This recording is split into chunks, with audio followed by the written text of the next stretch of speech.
Book 2, Cūḻa Vagga.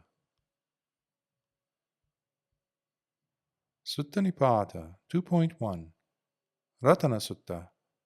Discourse on the Precious Jewel.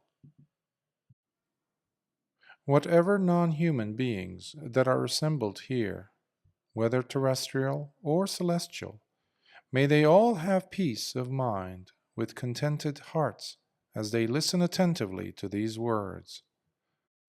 O beings, listen closely. May you all radiate loving kindness to those human beings who, by day and night, include you in their thoughts, dedicating to you the merits of their offerings.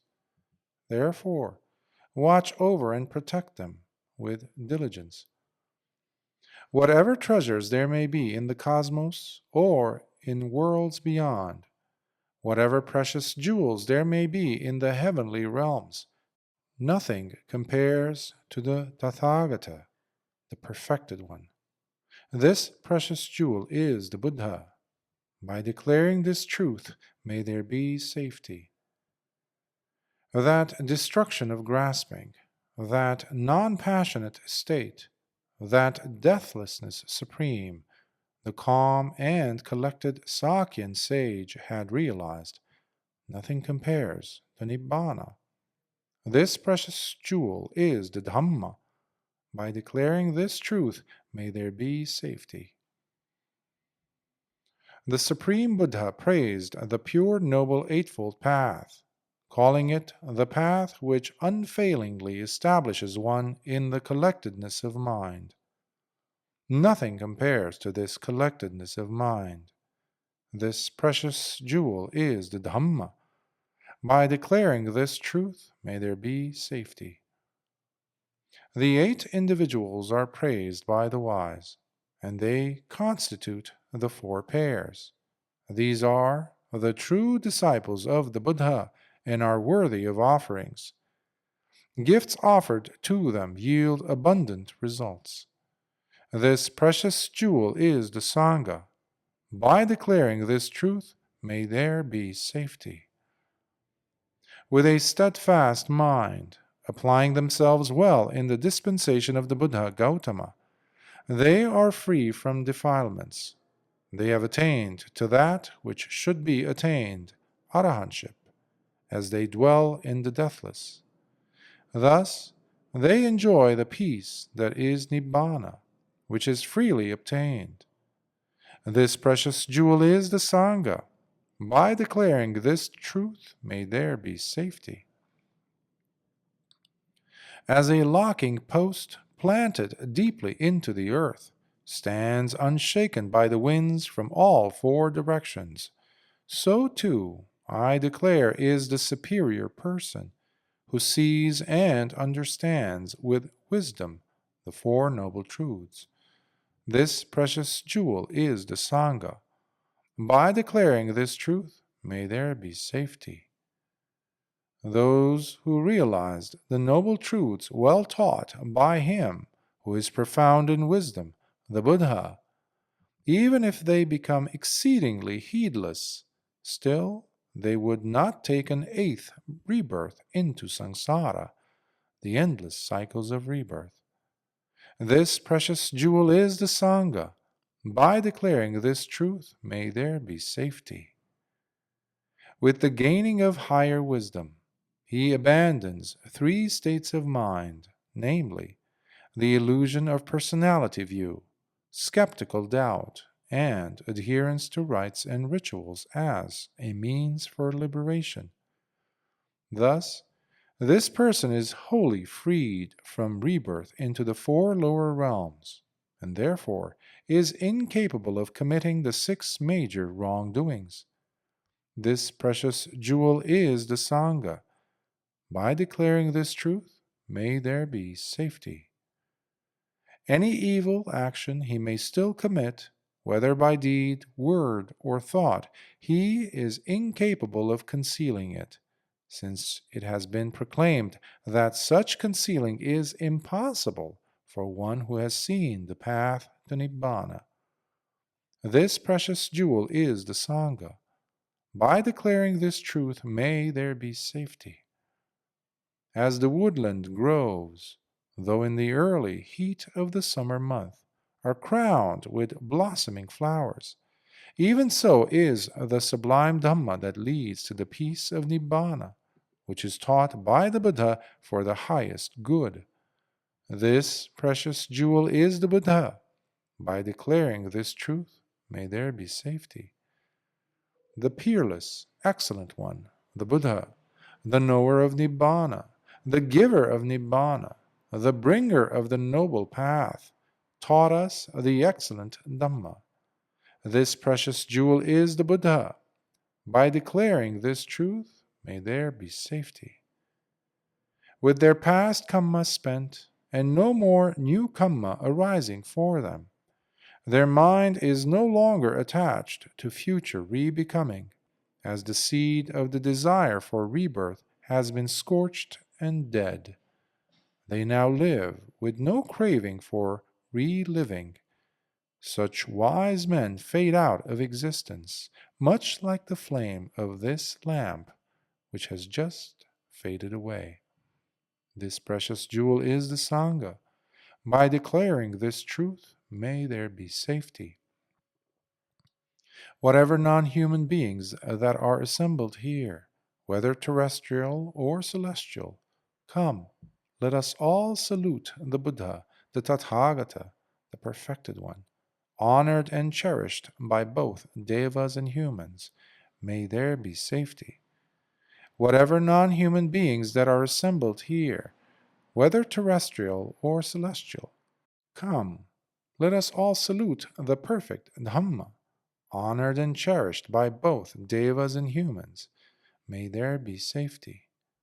Whatever non-human beings that are assembled here, whether terrestrial or celestial, come, let us all salute the perfect Sangha, honored and cherished by both devas and humans. May there be safety. Sutta Nipāta 2.2 Āmagandha Sutta, the stench of decomposing flesh.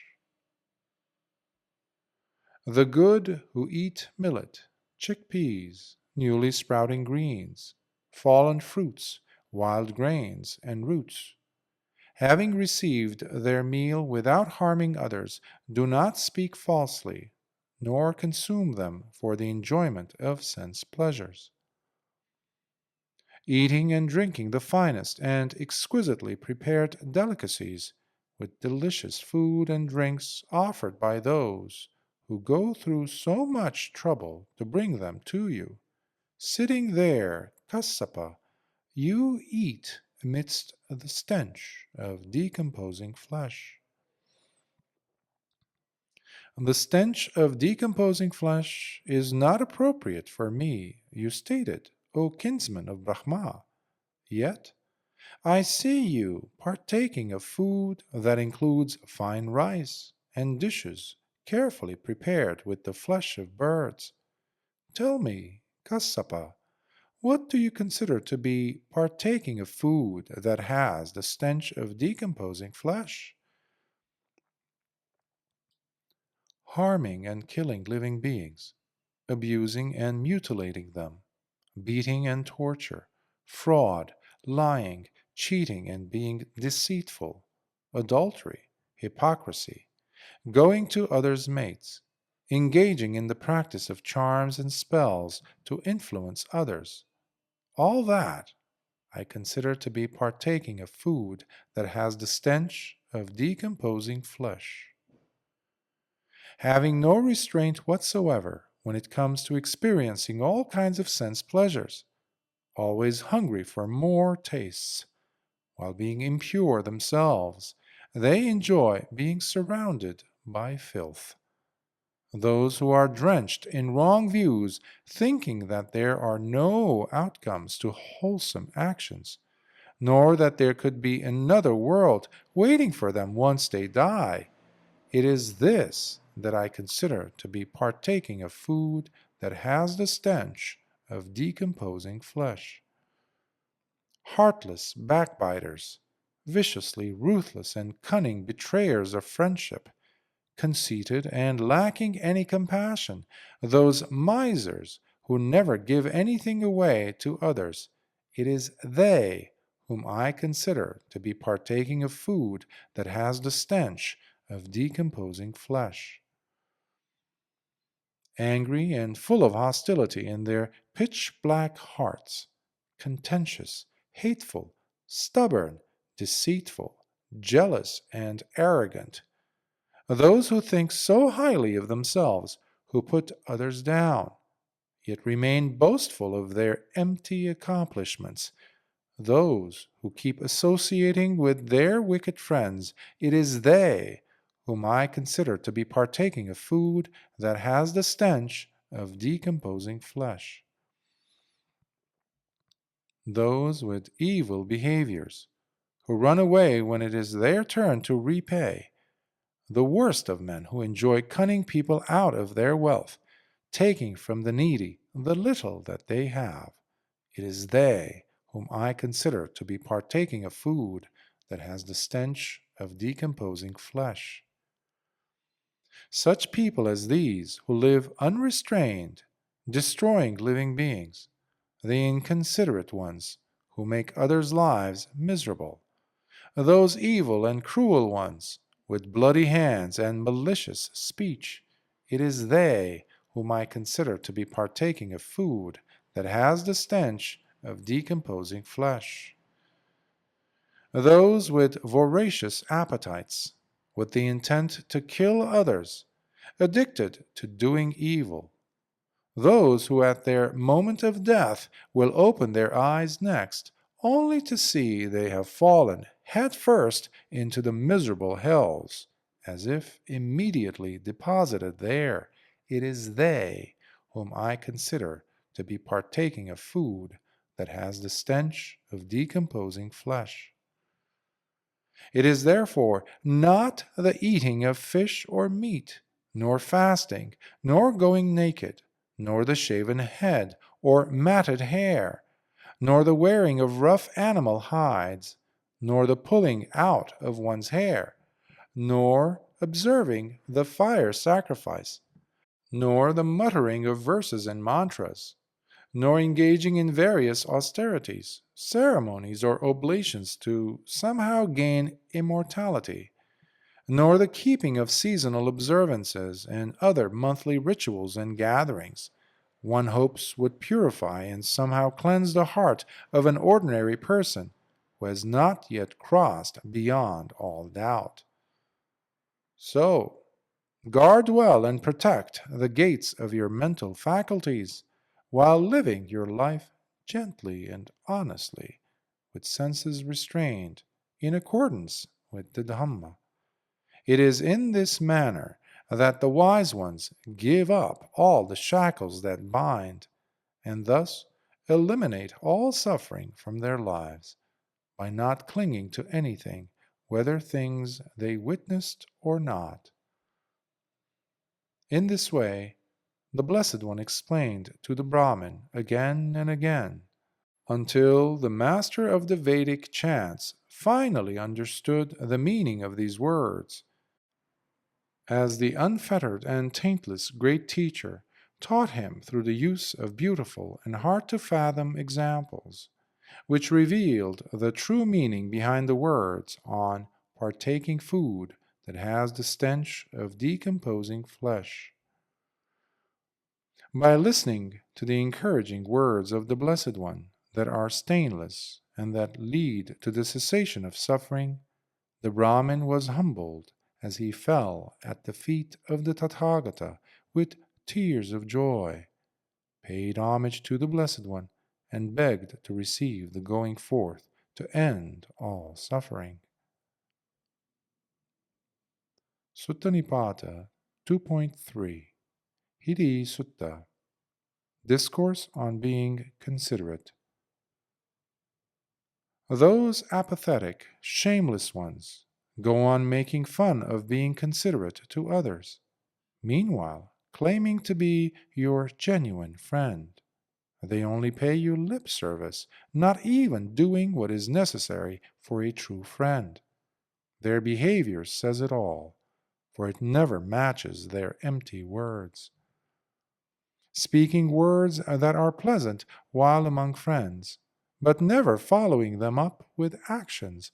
This the wise recognize and know full well as the mark of an empty man who could never be a true friend.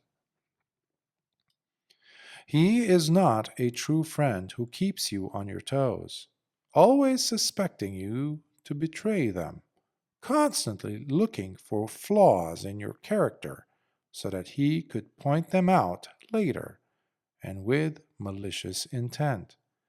However, the one in whom you trust without worry, like a son would, resting while asleep on his father's chest. Such a person is a genuine friend, who is never out to belittle or denigrate you. Living with delight, while serving those in need of his help, one goes on cultivating and tasting the fruits that continue bringing him more joy, along with much praise from beings near and far. Having tasted and enjoyed the lovely flavor of seclusion, as well as the essence of tranquil contentment, one lives by having given up both agitation and evil from one's heart, while continuously drinking the sweetness of the Dhamma. Sutta Nipāta 2.4 Maṅgala Sutta. Discourse on the greatest of blessings. I have personally heard this. At one time, the Blessed One was living at the monastery offered by the householder Anathapindika within Jeta's park, in the city of Savatthi. Then, when it was around midnight, a certain young deva illuminated the entire Jeta's park as he approached the Blessed One, and after worshipping and paying homage to him, stood to one side. Now, while standing there respectfully with hands together in Anjali, the youthful deva addressed the Blessed One and asked the following question in verse. Many devas and humans alike have longed for the attaining of the greatest of blessings, struggle as they did to describe what the meaning is of that truly auspicious state of well-being. Kindly speak to us by declaring the greatest of blessings. Neither befriend nor associate with the fool. Instead, associate and become friends with the wise. For in doing so, you will come to identify and therefore revere and respect those truly deserving of respect and honor. Now this is the greatest of blessings. To be able to live in a suitable place, while having already done many meritorious deeds in the past, being intent with strong resolution to work on developing yourself in the practice while still alive, now this is the greatest of blessings. Having already gained much in learning, along with knowing a profitable craft with which to earn a good living, being disciplined and trained to be hard-working and smart, while also eloquent and a master of the well-spoken word. Now this is the greatest of blessings.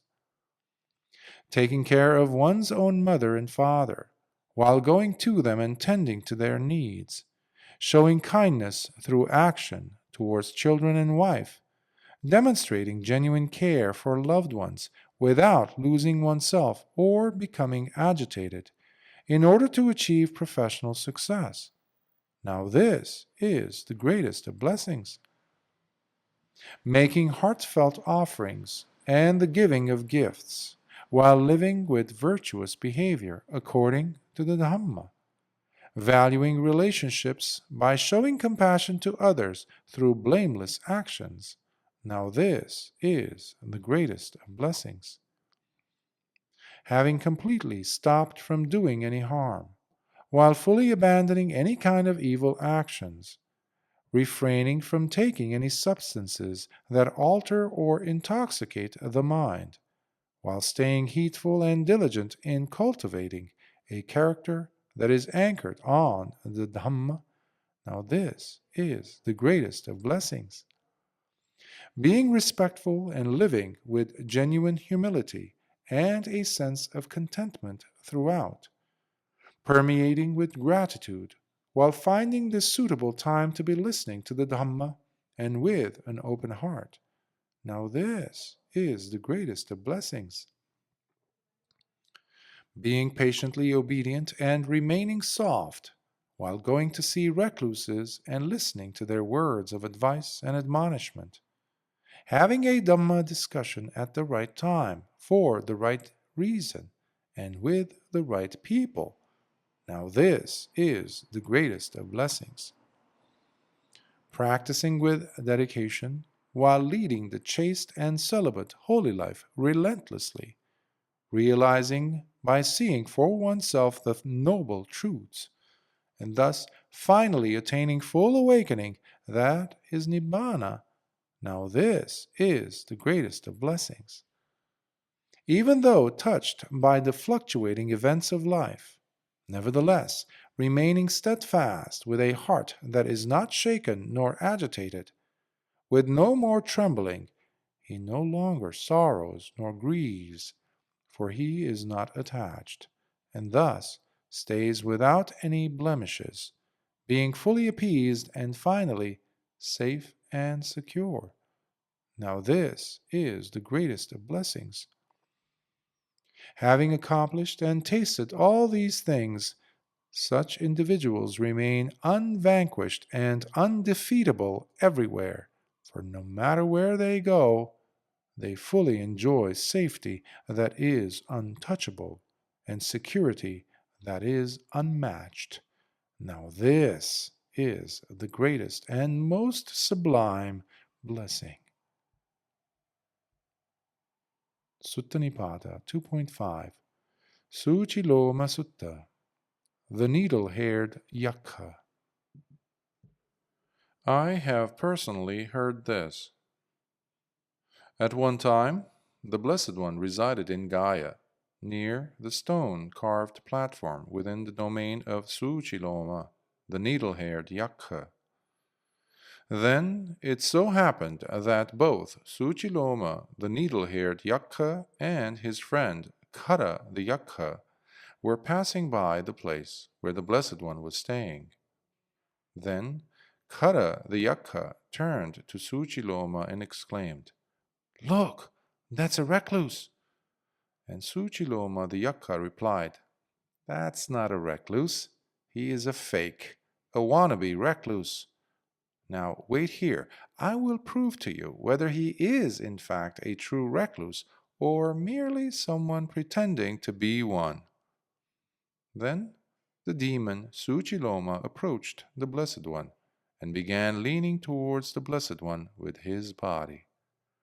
But the Blessed One immediately pulled away from him, at which the Yakkha Sūciloma remarked to the Blessed One, "Recluse, are you afraid of me?" The Blessed One replied, "No, friend, I do not fear you. However, your touch has the stench of evil."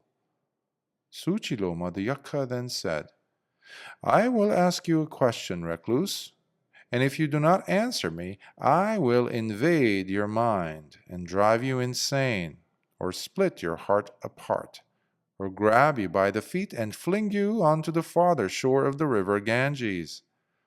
The Blessed One then replied, "Friend, in this world of devas and humans, together with its maras, brahmas, the community of recluses and religious practitioners of all kinds, I do not see anyone who could be able to invade my mind, or drive me insane, or split my heart apart, or grab me by the feet and fling me onto the farther shore of the river Ganges. Nevertheless, you may go ahead and ask whatever you wish to ask." Then The Yakkha Sūciloma addressed the Blessed One in verse. Where do lust and hatred originate? Where do aversion, delight, and fear originate? From where do thinking and thoughts arise and pour out, much like when small boys are set loose to play, gushing uncontrollably out, as if they were a flock of crows? And the Blessed One said, Lust and hatred originate here, in this body. The same is also true for aversion, delight, and fear.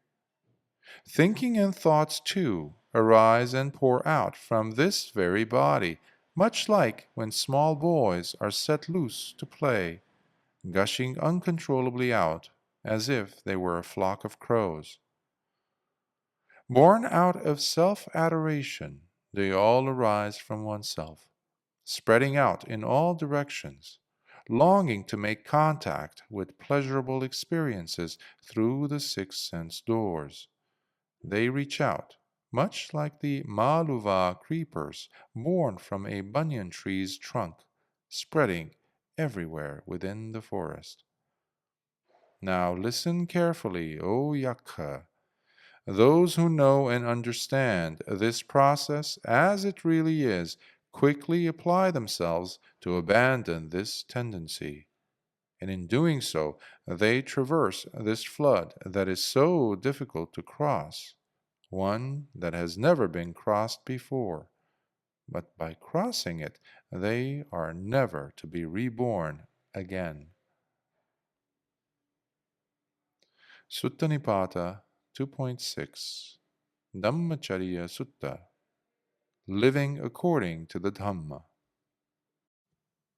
Living according to the Dhamma is to be living the ideal, truly what is referred to as living the holy life.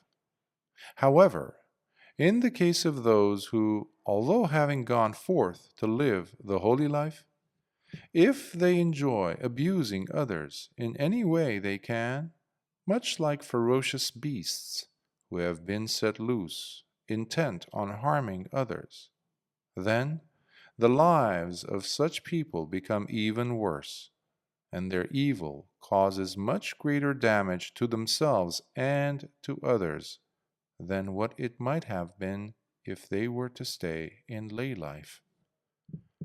There is the evil bhikkhu, who, drowning in his delusion, delights in starting quarrels and breaking up friendships. He neither understands the Dhamma of the Awakened One, nor has any clue about what has been explained to him. Led by ignorance, whether through his action or inaction, he goes on injuring and harming those who have indeed developed in their practice. Being on such a wrong path, the magnitude of damage he has caused, he does not realize, especially how such evil will take him straight to hell.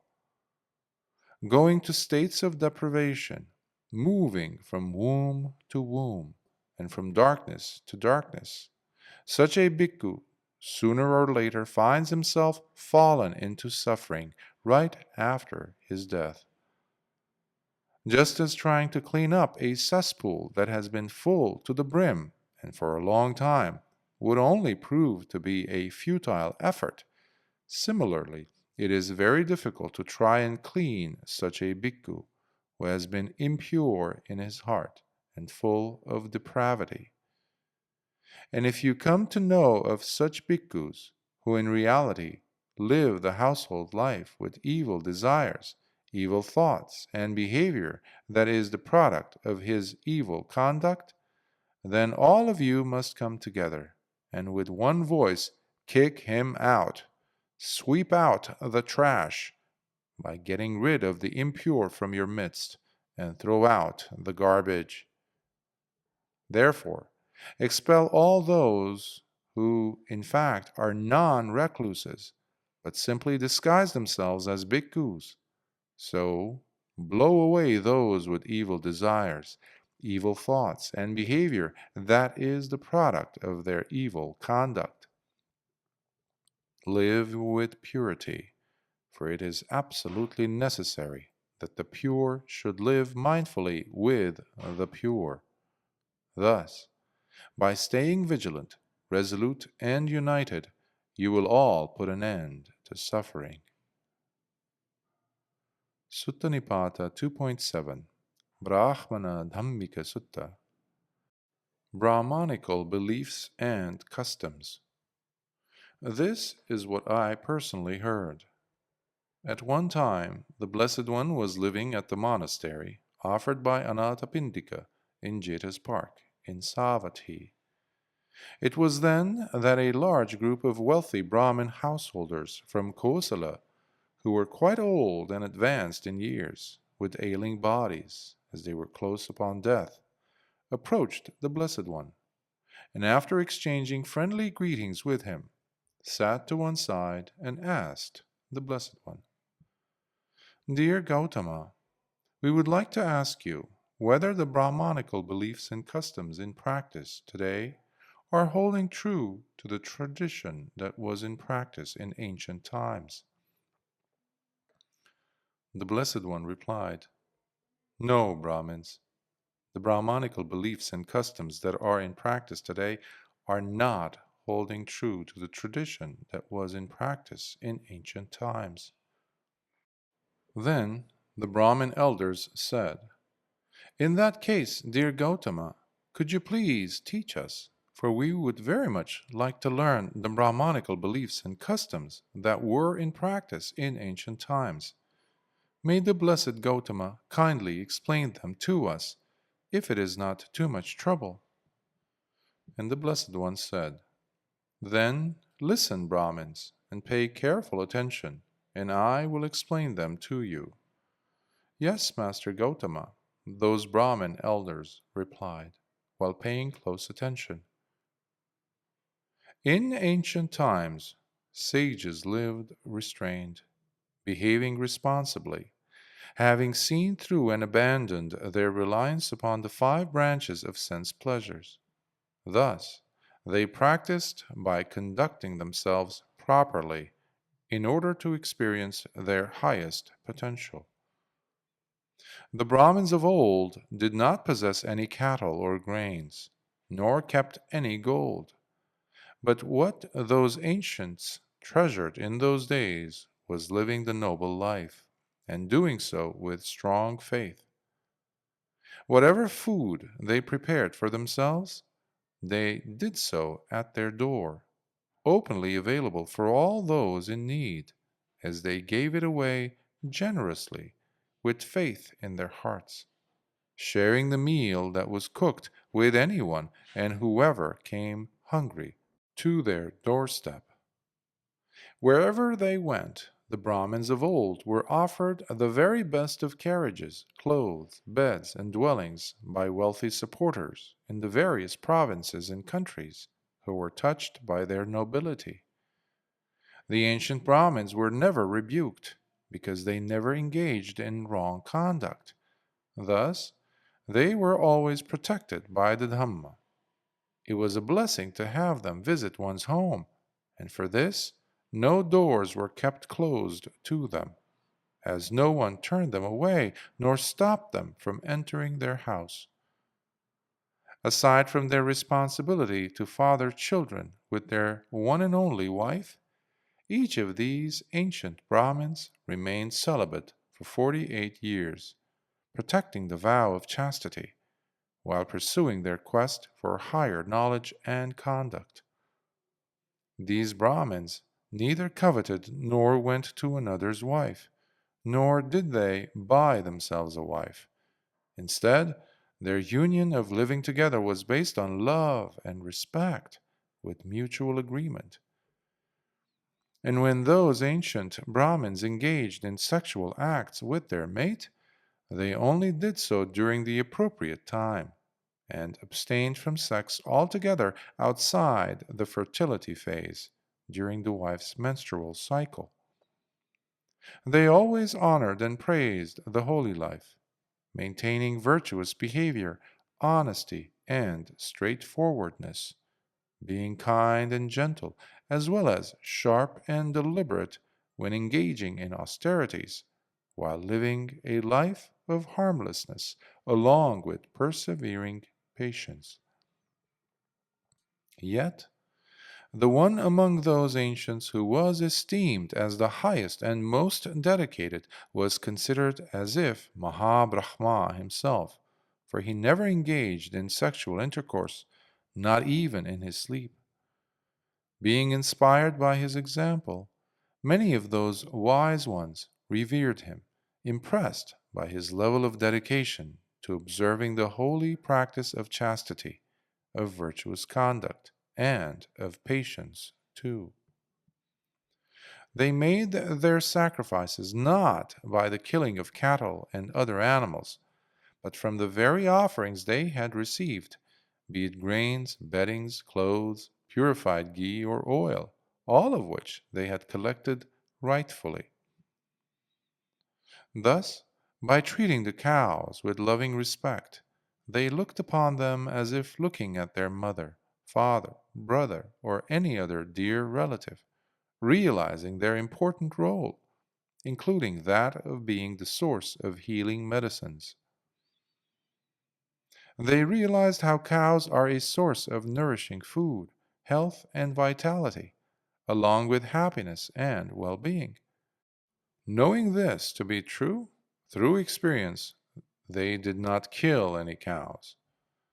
Brahmins of old were both delicate and tall, handsome and attractive, always dedicated and responsible in performing their duties.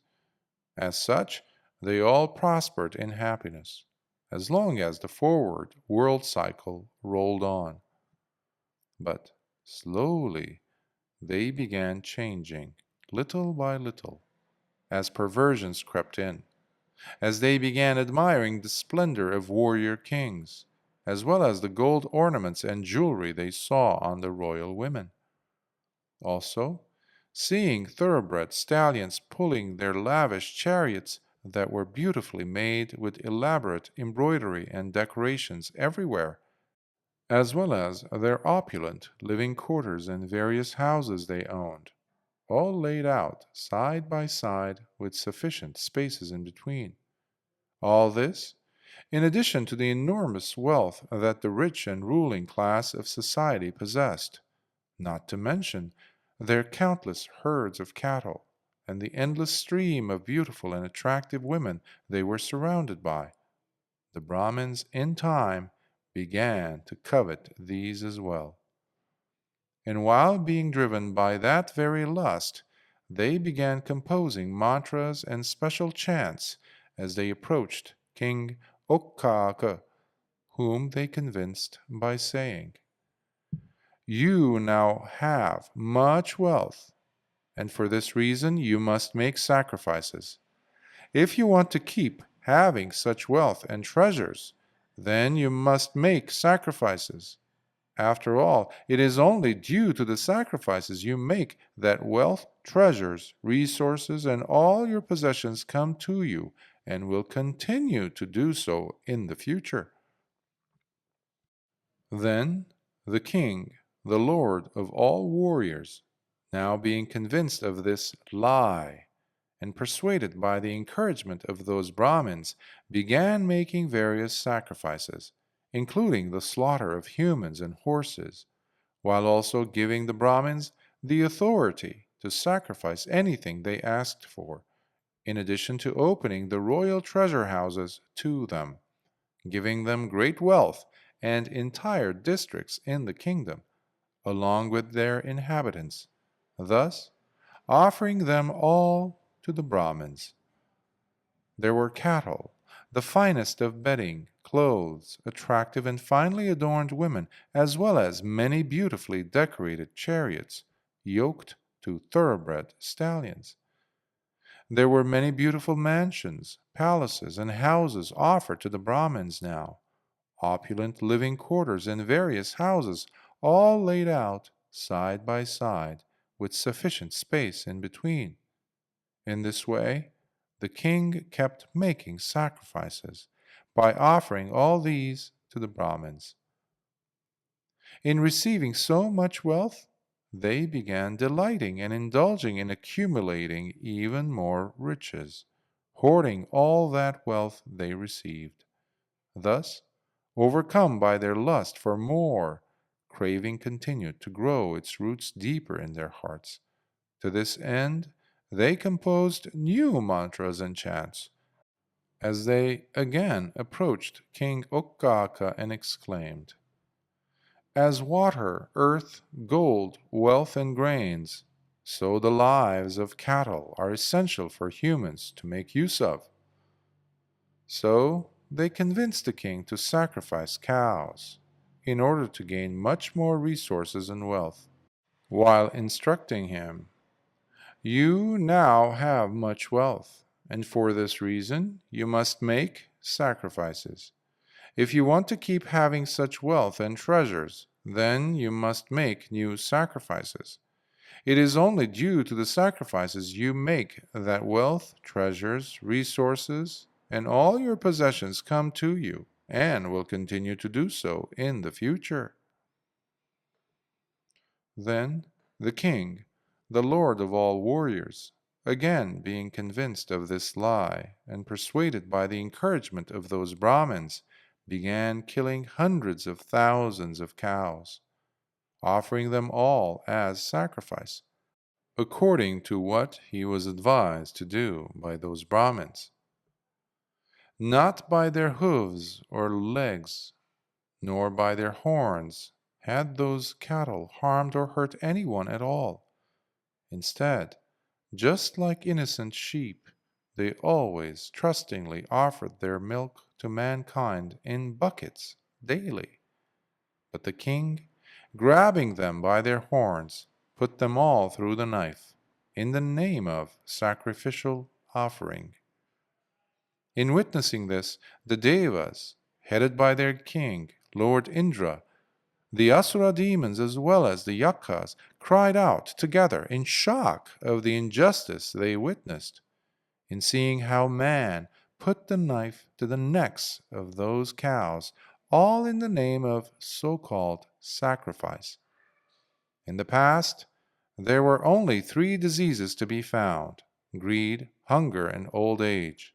But now, with the slaughtering of cows, 98 new diseases arose. This injustice, predicated by violence in people's hearts, now has come down the ages, deviating completely from the noble practice of the ancient ones. And while they killed and slaughtered those who have done no wrong, those making the sacrifices have fallen out of the Dhamma and all that is holy and noble. For this reason, such an inhumane and utterly foolish practice has been looked down upon and severely criticized by the ancient wise ones as a completely blamable action. For wherever such insanity is witnessed by beings, it is always those who are sacrificing and those priests officiating them who are to carry the blame. And with innocence and justice gone, along with these corruptions, there came about the divisions within the once healthy society, where now there was a split between slaves, householders, merchants, and kingly warriors. Quarrels became commonplace too, even between a husband and his wife. In this way, warrior kings, Brahmins, and all others of so-called higher birth status in society continued segregating against those of a lesser status than theirs, abusing their position, as well as others, while being led throughout by their lust for more sensual pleasures. When this was said, the wealthy Brahmin householders of Kosala, who had gathered there, listening to the Blessed One, exclaimed together, "Magnificent Master Gautama! Excellent Master Gautama! The Blessed One has made the Dhamma clear for us in many ways, as though he was turning upright what had been turned upside down, revealing what was hidden, showing the way to one who was lost, holding up a lamp in the dark for those with eyesight to see. We go to the Blessed One for refuge, and to the Dhamma and to the Sangha of bhikkhus. From this day forward, may the Blessed One remember us as his lay disciples, who have taken refuge in him until the end of life. Sutta Nipāta 2.8 Dhamma Nāvā Sutta, the boat of Dhamma. When you finally find that one teacher who can teach you the Dhamma, then make sure you respect him, while trusting and worshipping him, just like the Devas worship and respect Indra, the king of the Devas. Thus, by wisely and fully trusting such a teacher and paying him his due respect, he may reveal to you the Dhamma that is incomparable. And if such a respectful and dedicated student intently enters and follows the path of living according to the Dhamma that is taught to him, then he certainly grows in wisdom.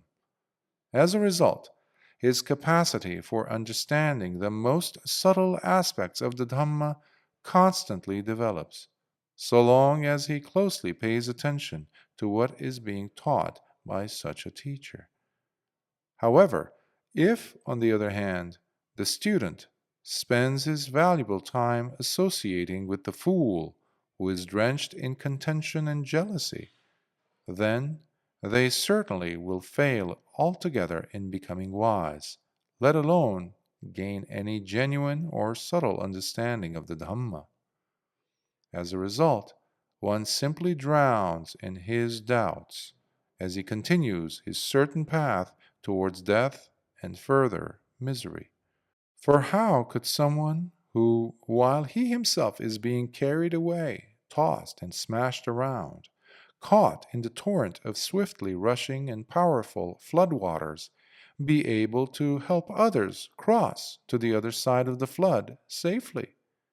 In just the same way, for the person who has failed to follow the path, and thus failed in understanding the Dhamma properly, while being caught in the mire of doubts and delusion, someone who has never paid any serious attention to, nor learned from truly accomplished teachers, and therefore never having gained any wisdom in the Dhamma himself, how could he be able to teach others to overcome their own doubts?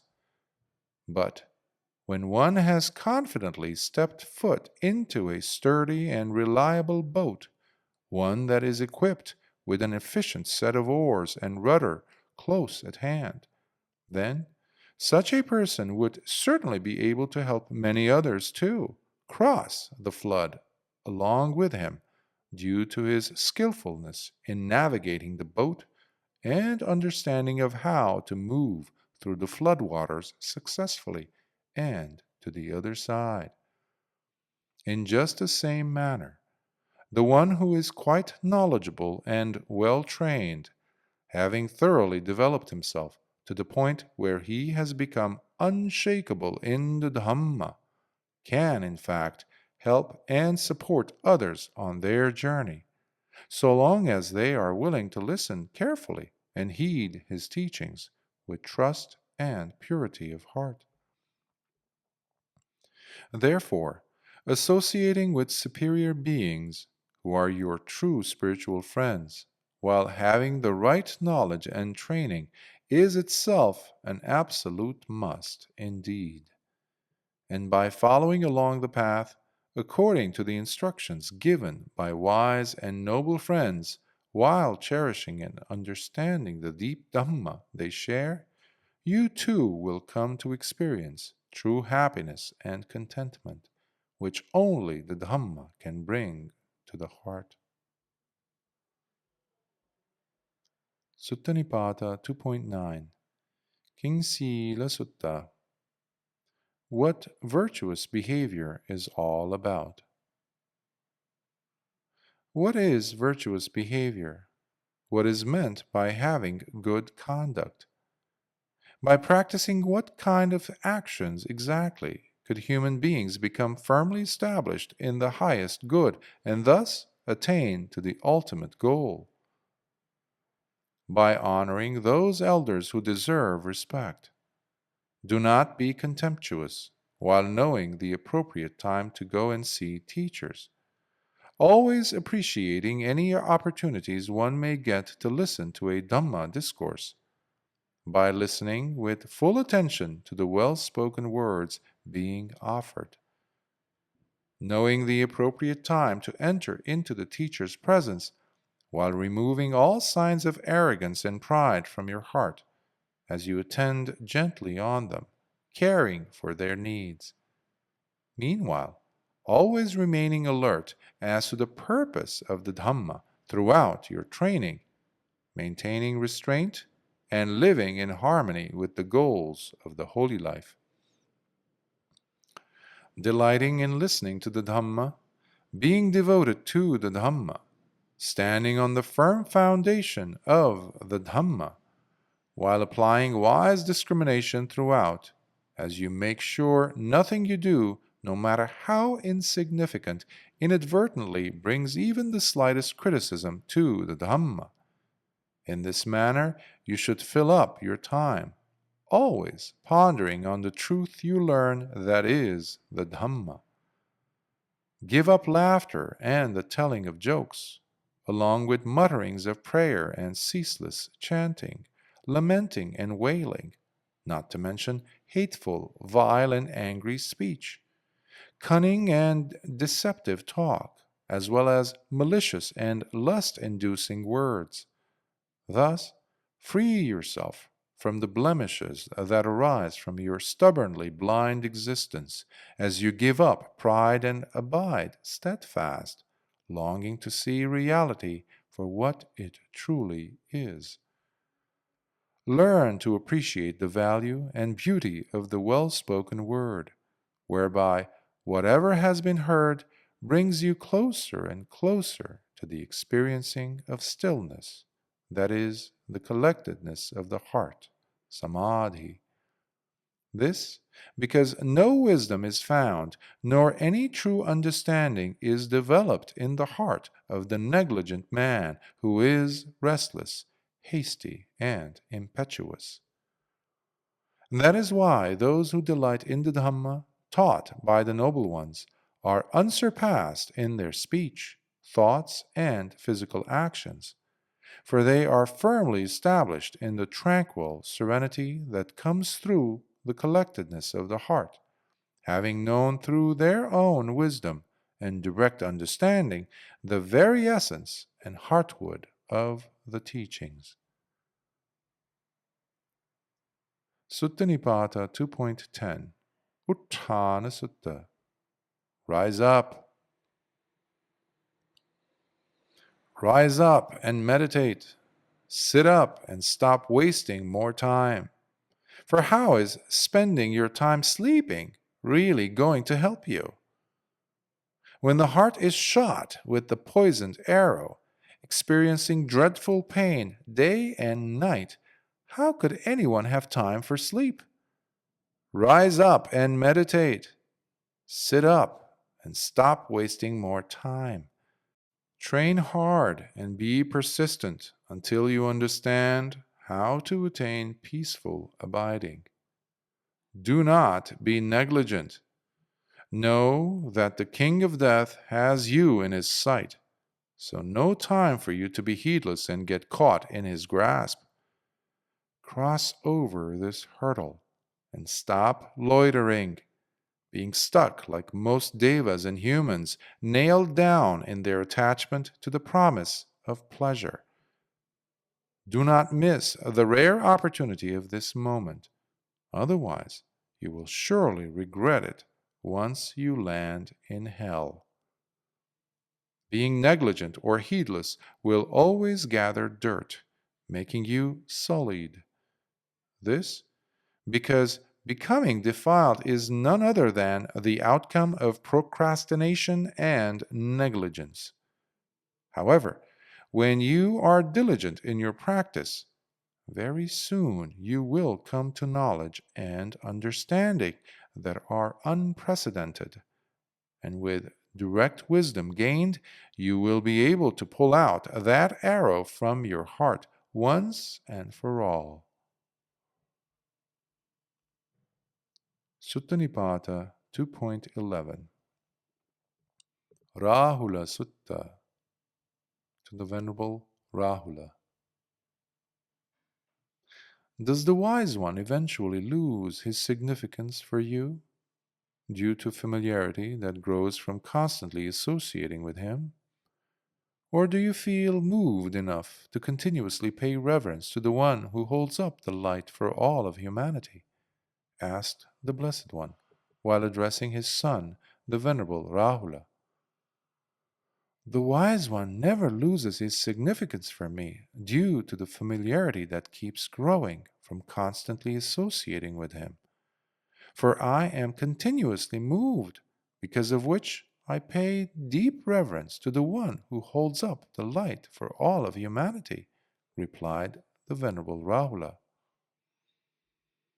You have given up the 5 branches of sense desires, which are always geared to going after what is pleasing and whatever that may arouse delight.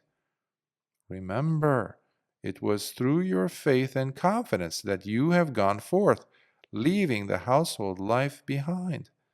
So put an end to all this suffering. Cultivate good friendships by associating with the helpful spiritual companion. When you rest or lie down, do so in solitude, in places that are secluded and without any noise. And when you eat, remember to practice moderation in whatever it is you consume. Do not crave for things, whether they are certain kinds of robes, certain types of food, or comfortable beds or lodging.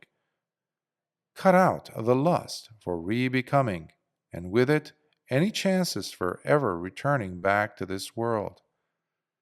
Stay restrained in your adherence to the monastic code of higher discipline by keeping a watchful eye on the 5 sense faculties. Maintain your mindfulness by directing it to the body continuously, and as your practice develops, so will the ever-expanding sense of disenchantment in your heart towards all things in the world. Look away from all attractive signs that arouse or promote lust. Thus, develop your heart so it can easily see and reflect on the tiresome and repulsive nature of all things, as you continuously bring the focus back to the body, but while you remain contented throughout. Coming back again and again to the signless, pull out the hidden tendency for conceit, as you avoid all manner of comparing and contrasting. And by understanding the very process of how conceit takes place, you will finally live at peace. And with such encouraging words, the Blessed One repeatedly advised the Venerable Rāhula. Sutta Nipāta 2.12 Nigrodhakappa Vaṅgīsa Sutta.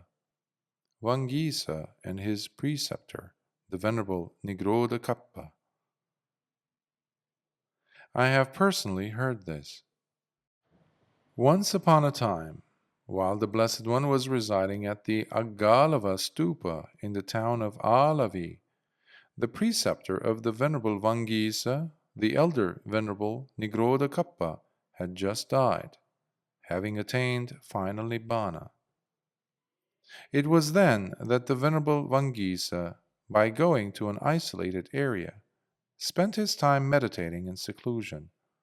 There, while trying to meditate, the following thought arose in him as he began reflecting. Has my teacher passed away into final Nibbana, or has he not? Then, when it was evening, the Venerable Vaṅgīsa came out from his seclusion and approached the Blessed One. After paying his respects, the Venerable Vaṅgīsa sat to one side and reported his experience to the Blessed One by saying, Bhante, As I was meditating in my seclusion, this thought arose in me. Has my teacher passed away into final Nibbana, or has he not? Once, having said these words, the Venerable Vaṅgīsa got up from his seat, and by arranging his upper robe on one shoulder, with hands together in front of his heart and directed towards the Blessed One, he addressed the great teacher by uttering the following verses. We ask the great teacher of incomparable wisdom, who, here and now, dispels all uncertainties and doubts from our hearts. A well-known and famous bhikkhu from Maṅgala has recently died, believed to have attained final Nibbana. His name was Nigrodhakappa, a name that you chose for that Brahmin, O Blessed Lord, during his ordination.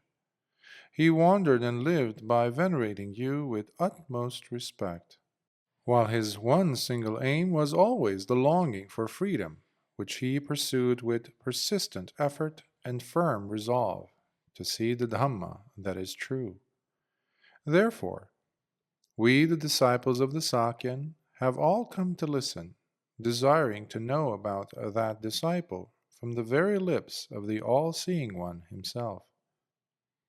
May the words of our most unsurpassed teacher reach our eagerly awaiting ears, much like the refreshing rain.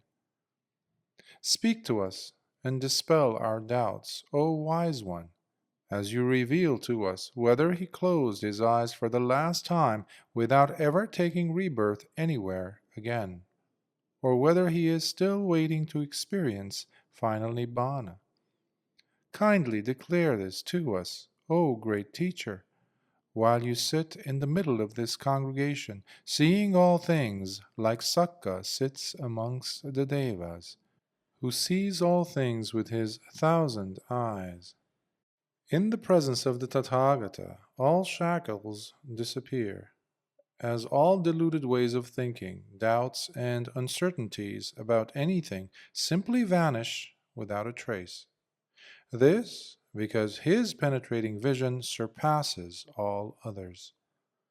For if no man could destroy the defilements, much like the strong wind pushes its way through dense clouds, scattering them out of its way, then this entire world would remain shrouded in thick darkness, and this humanity would have no possibility for any brilliant individual to ever rise in its midst and shine through.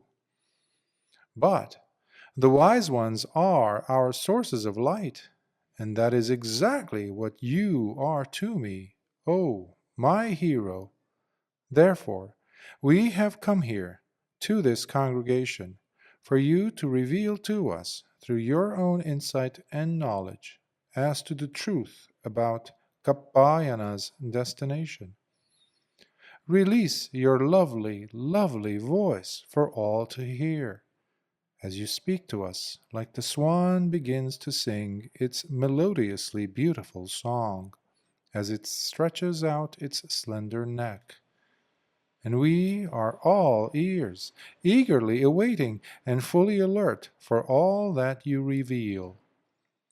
Having thrown aside birth and death altogether, destroying them completely without any remainder, he now rests fully restrained in his purity. O Wise One, we beseech you to speak the Dhamma, for although those dense beings with their hearts closed shut have no one to grant them their wishes, we, on the other hand, find our hearts' desires fulfilled in the presence of the Tathagata.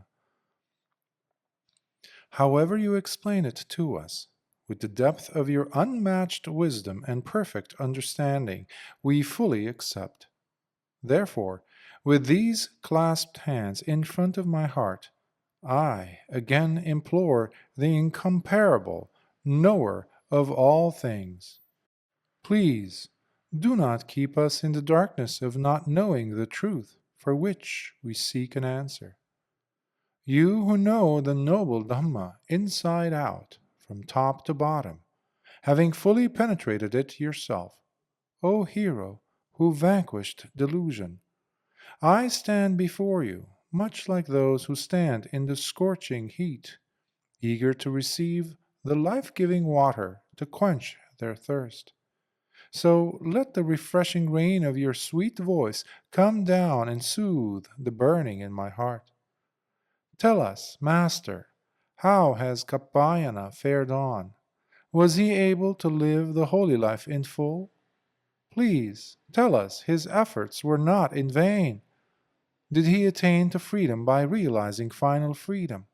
Or did he close his eyes with residues remaining in his heart? Do share with us how he attained to Nibbana Supreme. Then the Blessed One replied by uttering the following verses. He has indeed cut off the craving for name and form, here in this very last birth, for he has crossed over the evil stream that is Mara's domain, something he had battled with in the heart for eons. He has now passed beyond all birth and death without any residues remaining. In this manner the Buddha spoke, the foremost teacher of the five. Now, in hearing your sweet voice, O best of all seers, my heart is full of happiness and joy. Truly, my question was not in vain, for it proved itself to be fruitful indeed. I now rest, knowing the truth about my preceptor, the Brahmin who spoke to me what is true. Therefore, however Kappayana, the disciple of the Blessed One, spoke, so he behaved. As such, he cut straight through the strong and sticky net laid out before him by that crafty deceiver, death, by crossing and transcending it completely. Kappayana, O Blessed Lord, seeing the very edge of the desire to grab, was able to cut himself loose and be fully released, thoroughly going beyond the domains of death, so difficult to overcome. Sutta Nipāta 2.13 Sammāparibbājanīya Sutta, the correct way to go forth. I ask the sage with boundless wisdom, who has gone beyond and crossed over to the other shore, and is fully liberated, standing untouched by all things. For a bhikkhu who has left behind the household life and moved away entirely from sensuality, what is the correct way to go forth in the world? The Blessed One replied, It is when superstitions, ideas of the auspicious, the collecting of blessings, or trying somehow to add a spiritual protection, or having interest and belief in sacred amulets, different omens, celestial signs, dreams, and all other signs such as bodily features, are eradicated from one's heart and just given up, along with any corruptions still left within, or the belief in some supernatural influence, all of these being totally eradicated from the heart. This itself is the correct way to go forth in the world. The bhikkhu resolutely abandons lusting after sensual experiences, whether human or those enjoyed in heavenly realms. And while being rooted in the foundation that is the Dhamma, he transcends rebirth altogether. This itself is the correct way to go forth in the world. Being far removed from divisive and slanderous attitudes, he walks away completely from states of anger and all contentious behavior, and by relinquishing the inner drive to favor one while opposing another, he correctly goes forth in the world. With no one left for him to consider as friend or enemy, no longer grabbing onto this or that, nor being dependent on anything, and by releasing himself free from all shackles and things that bind, This itself is the correct way to go forth in the world. No longer finding any essence or substance in obtaining things, with passions faded away for things that once seemed dear to him.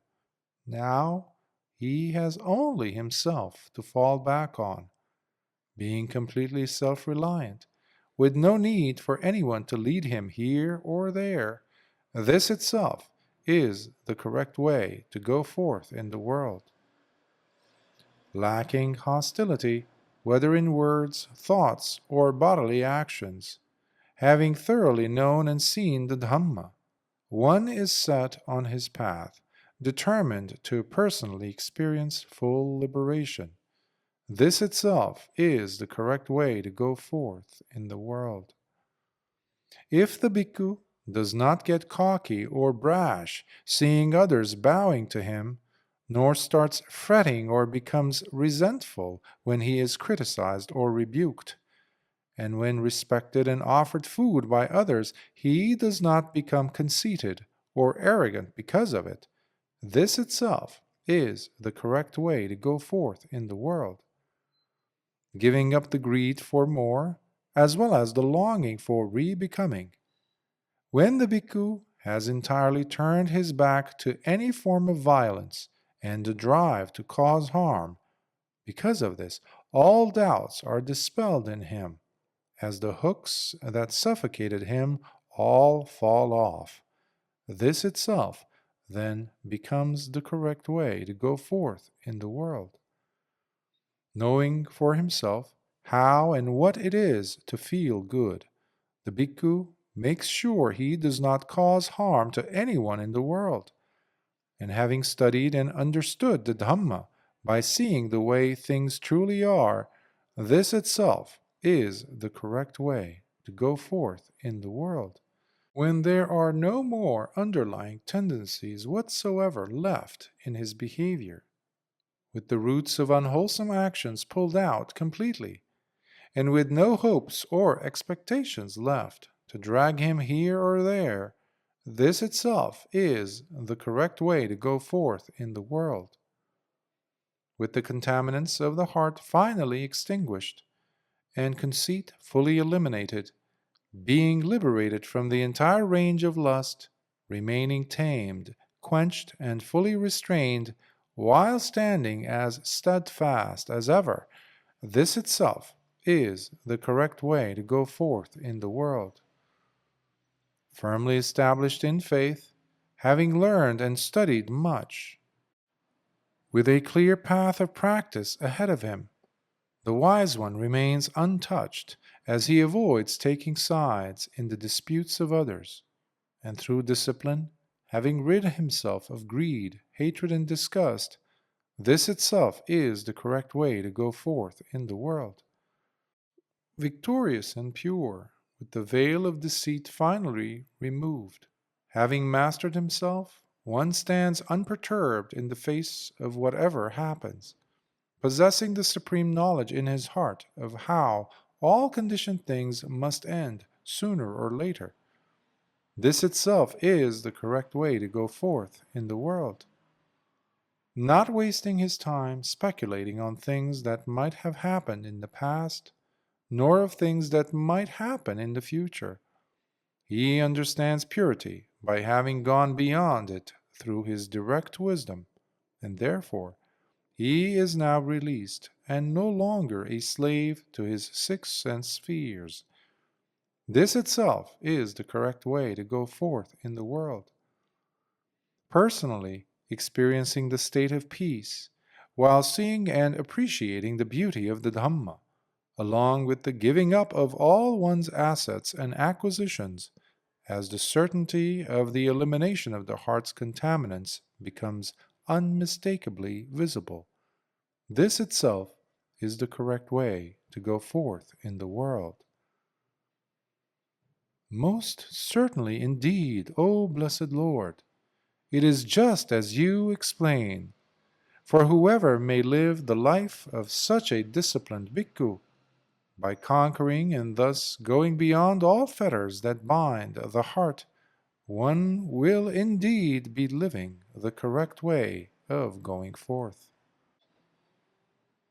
Sutta Nipāta 2.14 Dhammika Sutta. The Disciple Dhammika. I have personally heard this. Once, the Blessed One was living at the monastery offered by Anathapindika in Jeta's Park, in the city of Savatthi. It was during that time that Dhammika, the male lay disciple, went and approached the Blessed One, joined by 500 other lay male disciples, who all together bowed and paid their respects, and then sat to one side. Then Dhammika, the lay male disciple, began addressing the Blessed One with the following verses. I would like to ask you, O Gautama of immeasurable wisdom, what needs to be done by the good and upright disciple, whether one has gone forth from home life into homelessness, or those of us who are lay disciples who continue to live the household life? I ask because you indeed are the one who knows fully the proclivities and future destinies of both worldly beings and of devas, and no one is equal to you in knowing directly the subtle nuances and trajectories that remain hidden to all of us, for you are the Buddha Supreme, as many have declared. Having access to all knowledge, you have revealed to us the perfect Dhamma, which you continue teaching out of compassion for all beings. You rolled back the veil of deceit from our hearts. You, being the all-seeing Immaculate One, shine brightly in all of the worlds. Having heard that you are the great conqueror, the Naga king Iravana came to you for an audience, and after consulting with you, he left with a contented heart, happily consoled by you, as he exclaimed, "O most excellent!" Similarly, Vesavana, the king of the Kuveras, also approached you to ask his questions, which you answered as well, and in hearing your words, O wise one, he too became happy and contented. And whatever heretical views are held by those who engage in unending disputes, whether from the Ajivaka or the Jains, all miserably fail in trying to surpass you in wisdom, as they always fall short, much like someone who lazily stands in place, but while wanting to catch up to another who is sprinting at lightning speed. All these Brahmins who are after one thing, arguing to win in debates, as well as those very old Brahmins among them who are very advanced in years, not to mention those who think of themselves as masterful debaters, sooner or later all come to you in order to obtain the true and hidden meanings in what it is they seek. All this because this Dhamma, being so well proclaimed by you, is so versatile, while at the same time it brings such happiness to the heart. Therefore, O foremost of Buddhas, please speak to us that which we have eagerly come to hear. All these bhikkhus seated here together, and us, lay disciples too, have all come wanting to listen to this Dhamma, which has been revealed to us by the Spotless One. So, let us now hear it again, for we eagerly await, much like the Devas longing to hear the words of Vasava. The Blessed One then said, Now listen closely, O bhikkhus, and pay heed to what I shall say. I will instruct you on this Dhamma that comes to shake off all evil from your hearts. By remembering my words, let all those intelligent among you, on seeing the subtle meaning of what's being said, realize the good that it brings, and diligently cultivate the wise behavior that is truly suitable for one who has gone forth. The bhikkhu should never wander around at the wrong time, as he looks for alms in the village at untimely hours, for doing so will only bring him much sorrow, because trouble finds the one who wanders around after dark. And for that very reason, even the Buddhas avoid traveling at the wrong time. Beings are intoxicated and become mad by the visible forms they see, the sounds they hear, the flavors, fragrances, and physical touches they experience. By cutting your ties to them, banishing out from your heart any leftover longing you had for these things, only then you should set out to the village with your alms bowl to obtain your morning meal. The bhikkhu, once having received his alms food in the proper way, should then return back alone and sit in a secluded place, as he quietly eats his meal, with mental faculties pulled and turned inwards, away from all outside influences, while remaining collected and fully present with the body. And in talking with others, whether they are a lay disciple or some other bhikkhu, the topic of conversation must always be about the most excellent Dhamma, and not on creating division among people, blaming or slandering others. While some enjoy being involved in disputes or arguments, we, on the other hand, do not praise such motives, nor those who conduct themselves in such a manner as their level of wisdom is next to none. They seek out problems as they go from place to place, near and far, fully bound up by stupidity, which is their primary occupation. The truly wise and excellent disciple, once having received his daily morsels of food, while having a place to stay, a bed and a seat, along with water to wash himself and clean his robes from dirt, should be dedicating his time only to the practice, by constantly reflecting on the Dhamma taught by the Blessed One. Therefore, the bhikkhu, in using the morsels of food, his bed and seat, along with the water for washing himself and the robes, makes sure he does not become stained or tainted due to clinging while using these resources, much like the drop of rain never grabs on to the lotus leaf, and instead simply slides off, unspoiled, the moment it lands. Now, I shall instruct on the proper way of practice for householders, as a result of which good lay disciples too can benefit greatly indeed. However, burdened by the responsibilities of household life, the bhikkhu's practice cannot be carried out by lay disciples, and for that reason, the benefits of experiencing the highest fruits of the holy life are not fully accessible to them. Walking away from violence by not harming nor killing living beings any more, nor inflaming or provoking others to do harm or to kill, they have now put aside aggression of all kinds, and towards all beings in the world, be they weak or strong and powerful. Such a disciple should refrain from knowingly taking what is not freely given to him, no matter how small or insignificant. In the same manner, he does not incite nor encourage others to take what is not freely given either. Thus, he never takes anything that is not offered or given.